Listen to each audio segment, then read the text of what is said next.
Bonjour à tous, je pense qu'on va pouvoir commencer. N'hésitez pas, si vous souhaitez m'écouter, à venir vous asseoir. Il y a encore plein de places disponibles. Bienvenue à cette conférence atelier.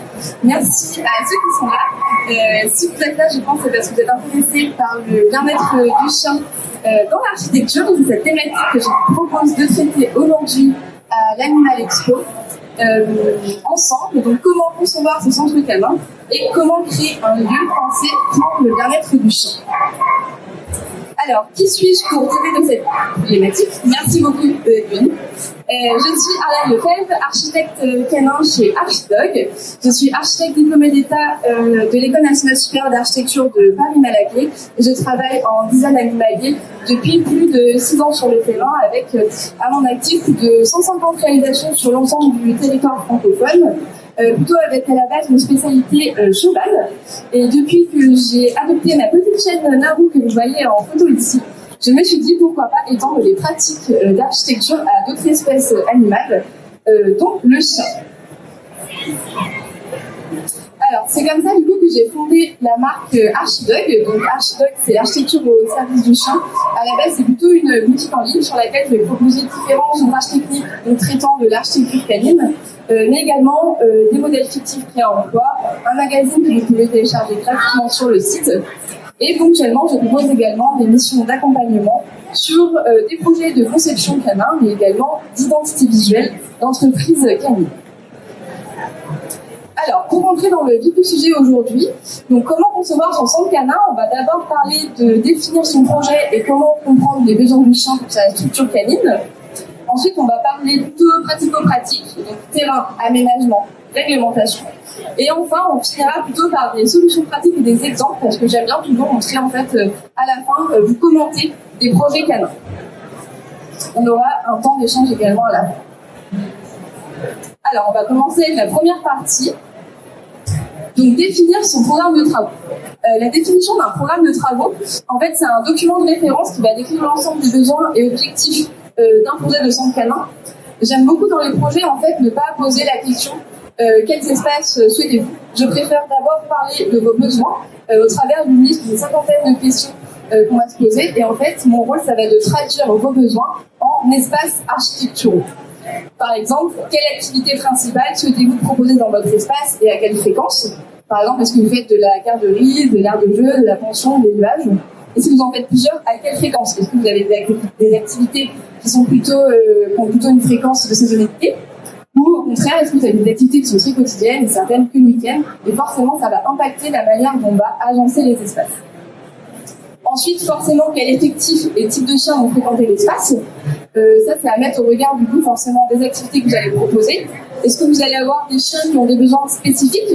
Par exemple, est-ce que vous accueillez des chiots, des chiens avec des problématiques, des chiens seniors ou en rééducation? Pareil, ça va conditionner la manière dont on va faire les espaces canins.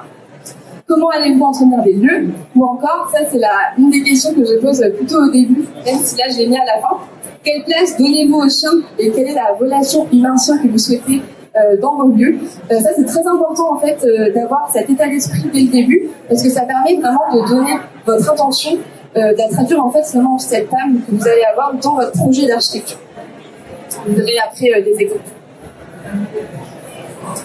Alors, on va commencer. Donc, en fait, je vous ai expliqué du coup, une fois qu'on a parlé du coup du programme de travaux, moi je vais traduire ce programme de travaux en fait en intention architecturale.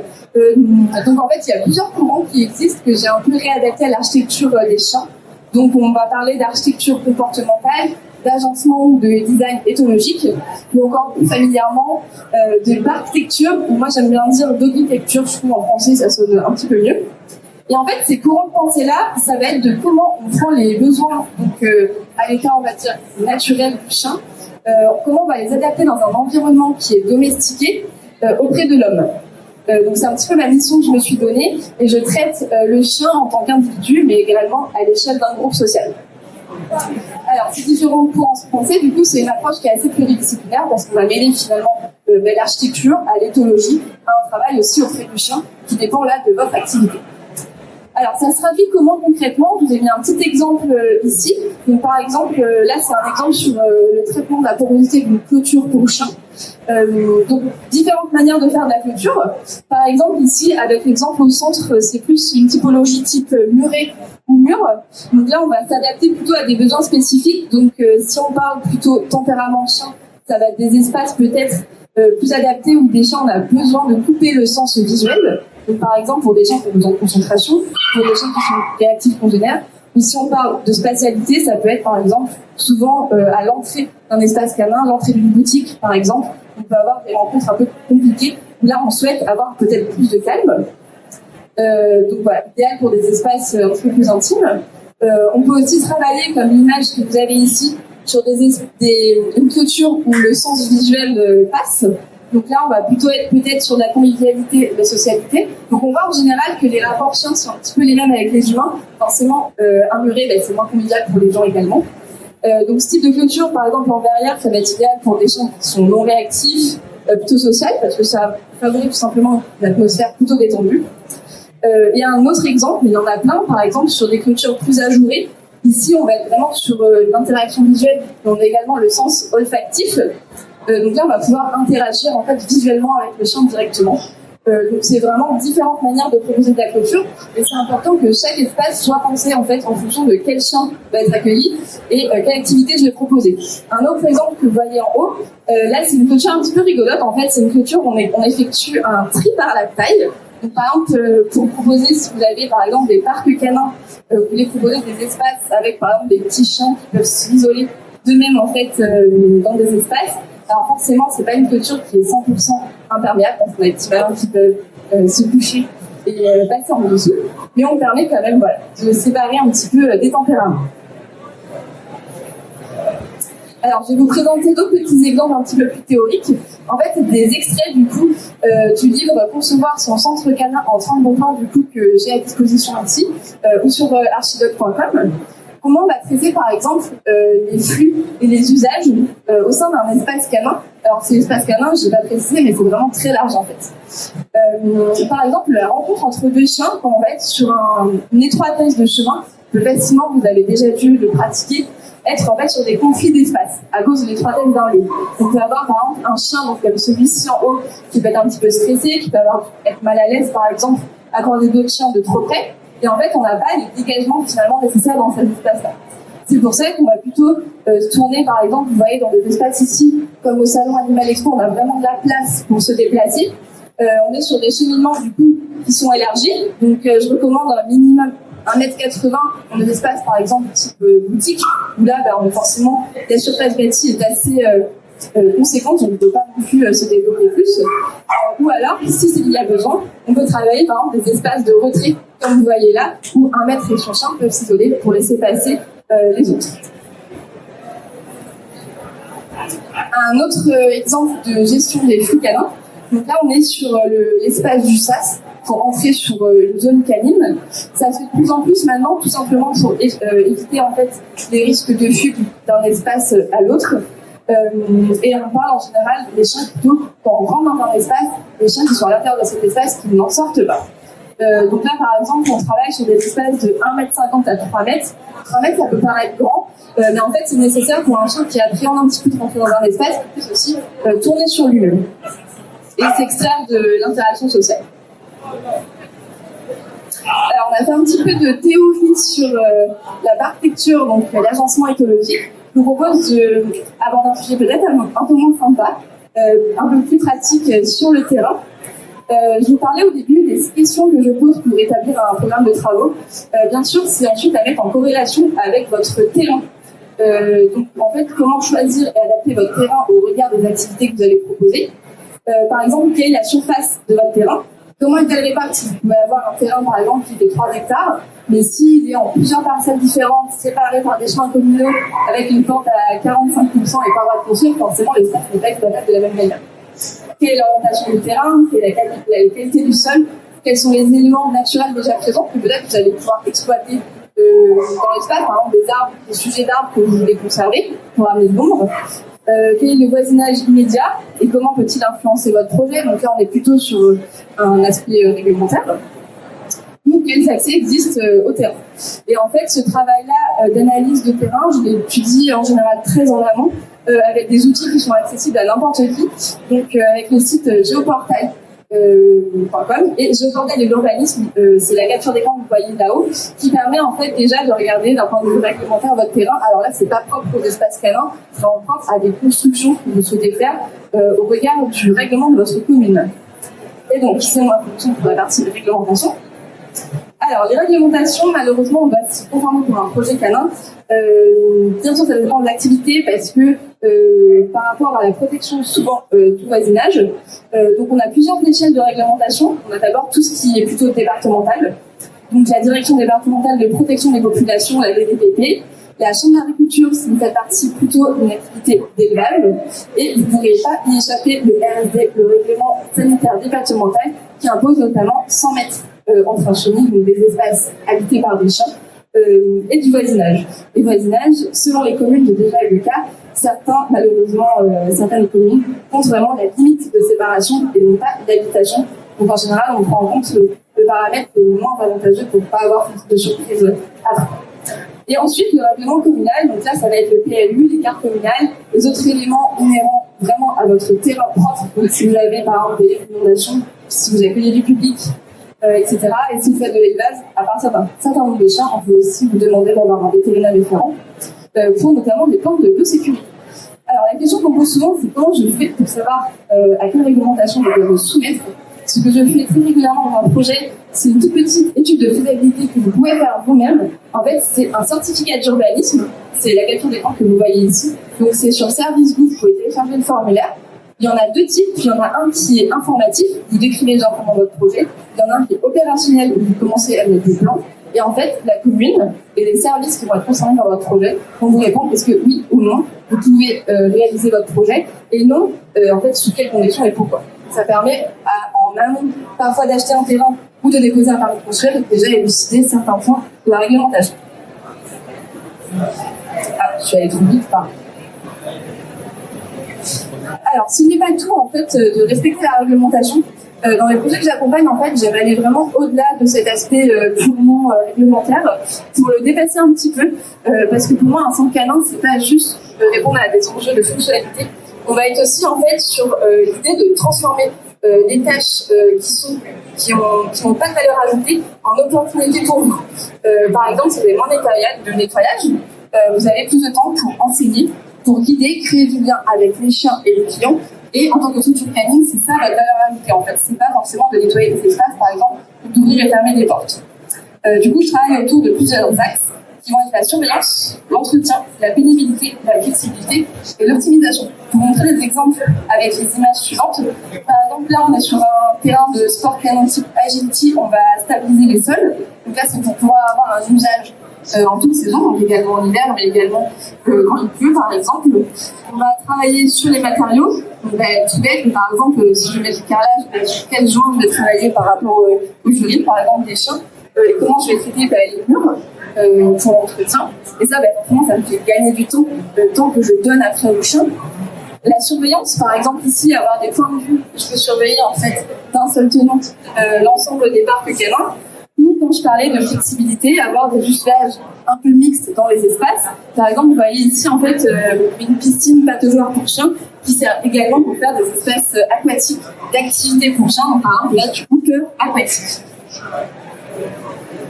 Alors maintenant, je vais vous présenter du coup quelques plans de projet. Je vais commenter parce que je trouve qu'en fait, c'est assez simple du coup de se projeter dans ce type d'espace. On va commencer avec le Woof Park. Alors le Woof Park, c'est un centre canin en fait qui accueille plutôt des activités à la journée, type garderie, etc. Vous pouvez trouver tous ces exemples-là sur Archidog. Vous avez en fait un cheminement piéton que vous voyez ici, qui amène aux différents espaces, avec du coup les activités canines qui sont plutôt au centre. Alors la particularité de cet espace, on a en fait un Woof aventure principale ici de 250 mètres carrés, qui est assez grand et en fait qui peut communiquer avec un espace plus petit ici via une passerelle pour chiens que vous voyez là. Donc ça permet en fait d'avoir un espace d'un seul tenant et les humains passent au-dessus. L'intérêt en fait c'est de pouvoir couper cet espace en deux si on a besoin. Par exemple là on est plutôt près de l'accueil avec la boutique pour la surveillance. Si on a un chien qui a besoin d'un plus de calme, d'un peu tranquille, qui a besoin de prendre son temps pour aller avec cet autre, on peut aussi fermer cet espace-là et séparer, par exemple, en 2 groupes de chiens. Ça peut aller beaucoup plus loin parce qu'en fait, on a les espaces d'éducation et de travail qui sont là-haut, qui sont séparés en fait par une barrière, par l'espace du phare. Donc, on peut imaginer un espace de 700 mètres carrés qui peut être d'un seul tenant pour les chiens. Un exemple à plus petite échelle sur là une zone aussi qui est 100% indoor, donc plutôt un environnement type urbain, semi-urbain. Là, la particularité du projet, ça a été en fait de positionner les activités humaines au centre, vers lesquelles en fait on va avoir une vision à 180 degrés sur les chiens autour. Donc toujours ce que je disais, faciliter la surveillance et la fonctionnalité. Dans ce cas-là, on parle aussi de convivialité, parce que du coup on a un regroupement humain ici qui se fait, et en fait c'est l'espace du clubhouse. Cet espace-là, du coup du clubhouse, va dispatcher un premier parc de 50 mètres carrés, et un second qui peut être aussi divisé en 2 parcs. Donc là, on est sur un espace de 300 mètres carrés. Et bien sûr, on peut du coup avoir un espace continu qui est ici, ou alors fermer cet espace-là par un système, ici dans cet espace-là, c'est un système de store, du coup qui permet d'isoler l'espace si on a besoin. Donc aller directement de l'entrée à l'espace sans passer par le parc adjacent. Alors, un exemple un petit peu plus classique, on va dire, là, de terrain de sport canin. Donc là, on est sur la meute du Vercors, du coup, qui propose plutôt des activités type agility, Hooper, etc. On retrouve un peu cette idée d'avoir les espaces humains au milieu. Alors là, c'était plus une logique ici, simplement d'isolation des locaux. En fait, du coup, forcément, on recoupe tous les réseaux d'eau, etc., de chauffage au même endroit. Et en fait, ensuite, on va dispatcher. Donc, on a des terrains intérieurs et des terrains extérieurs. Et en fait, au niveau de la fonctionnalité, on a des terrains extérieurs qui vont être stabilisés, un terrain extérieur en herbe qui est aussi accessible depuis le parking. Donc on peut imaginer plein d'activités différentes. Par exemple, si vous faites un événement, vous avez des food trucks, des partenaires, etc. On peut aussi accéder, par exemple, depuis le parking à cet espace-là et proposer vraiment une scénographie d'espace qui est propre en fonction de la fréquence d'événements.